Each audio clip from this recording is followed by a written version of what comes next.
I remember when I caught my first fish. I was a little girl growing up in the north suburbs of Houston, Texas.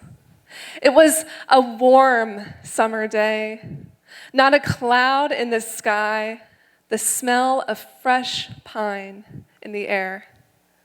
I remember my dad helping me toss the line and the gentle splash as the hook hit the surface. After what felt like an hour, but was probably only 15 minutes of fidgeting, there was a sudden burst of excitement and a feeling of incredible wonder as I reeled in the catch. But as we brought it in, my wonder turned to concern and then disgust, because stuck on the line with this beautiful bass was a dirty plastic bag. It was many years after that before I first heard of the term sustainability. And lately, it gets tossed around a lot. To many of us, sustainability can feel like something that's either far off or unfamiliar. But what does sustainability actually mean? To me, sustainability is that which can be maintained indefinitely. Tomorrow, a decade from now, generations from now. And it is not a new phenomenon. In fact, when I first heard the term sustainability, I thought of my great-grandfather. He was from what was then known as Czechoslovakia and grew up in a very poor family as one of 6 kids. Feeding such a large family was very hard, and letting nothing go to waste was not only sustainable, it was essential. I remember hearing stories he would tell about when paper towels were first sold in stores in the 1930s. And I can hear it in his thick Czech accent and the look of disbelief on his face when he said, "Why would I want to buy something new that I can only use once and must throw away?" It was an unnecessary luxury then, yet so commonplace to us today. A convenience, sure, but at what cost? Currently, the U.S. generates 3.8 million tons of tissue and paper towel waste each year. He later moved to the U.S. and started a family. He was a hard worker and an avid gardener with the greenest of thumbs. I remember hearing stories of his magical ability to bring plants on the brink of death back to life. Flowers with crispy, dead leaves and deflated blooms would be thriving in a matter of weeks. Now, I know what you might be wondering. If he was such a good gardener, why were the plants on the brink of death in the first place? Well, they didn't come from his garden. They came from behind his local garden center, because he was digging through dumpsters, picking out nearly dead plants deemed unsellable to carry home and nourish back to life. But he didn't stop there. He would then take them to his church's fundraiser to sell. And when it was all over, he donated all of the proceeds back to the church to sustain the congregation. He had never heard of climate change or electric cars. He simply did what felt obvious to him. Letting nothing go to waste was how he could sustain what he felt was important. Many of us may have similar memories of the outdoors, perhaps memories of friends or family who wouldn't waste anything. But we're more disconnected than we have ever been before. We have our trash picked up and hauled away, out of sight. Our wastewater disappears down a drain, and we never see it again. Clouds of smoke and emissions seemingly disappear into the air. At the store, we pick up our pre-grown, pre-cut, pre-packaged dinners with no real clue of how it got there. We're disconnected from the crisis we're creating. And when we're disconnected, we don't see these problems as our problems. But if we continue as we have been, we won't just be getting plastic bags caught on our fishing line. There might not be fish left to catch. Currently, 1/3 of all freshwater fish are threatened with extinction. If we continue as we have been, we won't just be putting landfills in the backyards of our children. The air might be unbreathable for our grandchildren. Currently, around the globe, air pollution kills 10 million people a year. That's the population size of the state of Georgia. If we continue as we have been, we may forever lose what we hope most to sustain, what's important to us. So I'm just a creative.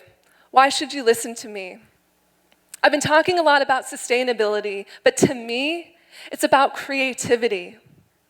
Creativity is the ability to develop connections between seemingly disconnected things to create something new, connecting what hasn't been connected before. To many of us, sustainability in the South can feel especially disconnected from our way of life. I mean, let's face it. If your town only has a single gas station for fuel and a single Walmart for your grocery shopping, how are you supposed to feel connected to sustainability? So if these are two seemingly disconnected things, I believe creativity is the thread that can weave them together. Make no mistake, creating a new normal for a sustainable future requires change. But we have to commit to being a part of the solution, even if we are unsure of what that solution looks like just yet. But creativity gives us new ways of thinking. It helps us see new possibilities, new outcomes, and it can even help us change our mindset or our identity. Brian Stevenson of the Equal Justice Initiative once said, "There is power in identity." What if we made living sustainably a part of who we are? What if we built things with the mindset that they could be maintained indefinitely? Isn't that the future we want for our families and our communities? And after all, in an increasingly polarized world, it's critical that we look for the common ground. What if we started with the common ground that unites us all, the earth under our feet? Because I believe we all have a connection to sustainability. Sustainability is not the branches of innovation. It is the root of our origin. And through creativity, I believe we can connect through 3 simple steps: history, joy, and stewardship. The first is history. What is something in your family, your history, or your culture that you may have overlooked or taken for granted? Maybe there was someone in your family who made you wear handmade or hand-me-down clothing, opting to repair and repurpose over buying and replacing. Or what about our lesser-known American history? Like scientist George Washington Carver, who is well known for his hundreds of peanut-based products, but who is also a leading innovator in sustainable conservation. In the late 1800s, in the Jim Crow South, many black farmers were leasing their land, and one bad harvest could ruin a business. Carver shared his innovations in protecting soil health and sustainable crop rotation with these farmers so that they could sustain their land. Carver saw the connection between sustaining communities and sustaining the earth. He believed that nothing in nature went to waste or existed in isolation, and that everything was connected to the whole. That took creativity. The next step is joy. Think about the last time you felt joy in nature. It doesn't matter how big, how small, or how long ago it was. Maybe it was a hobby, like fishing. Spending those peaceful, dewy mornings on the shore, dotted by the occasional spark of excitement. Or perhaps it's memories in the countryside, spending your childhood with your family, running along the web of prairie trails that you know like the back of your hand. I ask about joy because within joy, there is gratitude. In a world that is always on demand, demanding more and more and more, we become insatiable. We forget what it means to have enough. When you're grateful for something, you don't demand more. You treat it as a gift, and you don't take it for granted.